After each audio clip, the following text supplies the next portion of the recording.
unhappily ever after. The governor is allowing wedding venues to operate at 50% capacity, but some couples say this means they're forced to have an event that they're not comfortable hosting.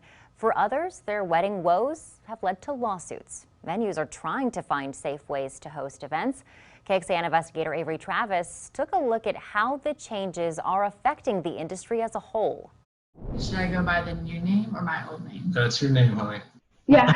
Legally, the Carlisles were married back in March, but Amanda's still getting used to her new last name because they haven't had their wedding yet. Bills were paid, the event was planned. After 14 months of planning and thousands of dollars paid in full to Walters Wedding Estates, their March wedding was canceled by the state just 4 days out. It's at your fingertips. You're about to walk down the aisle in just a few days just to be taken from you. The venue offered them a new date, but now with their big party just around the corner and coronavirus cases continuing to surge in Texas. And they pretty much told us, unless Zach or myself got COVID, that we didn't have a choice.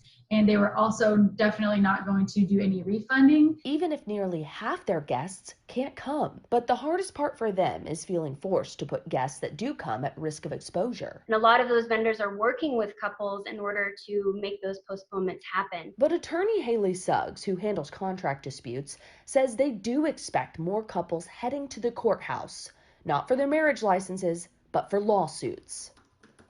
Searching through court records, we found at least 15 lawsuits filed in Texas over wedding contract disputes, 3 against Walters Wedding Estates. The vendor is maybe losing out on 12, 14, 15, 16 weddings at this point, and that's their livelihood. Time is money too. The Carlisles don't want to go to court. They just want to have their event when they feel safer. It just doesn't feel like they care about our feelings and what our guests would have to go through. Avery Travis, KXAN Investigates.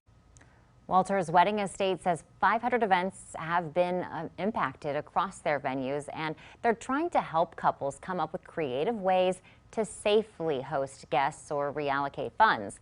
Their director of marketing said, quote, "We aim to balance safety and fairness with our ability to keep our estates open to serve couples for many years to come. We're grateful to the understanding of our couples as we engage in conversations about modifying wedding plans."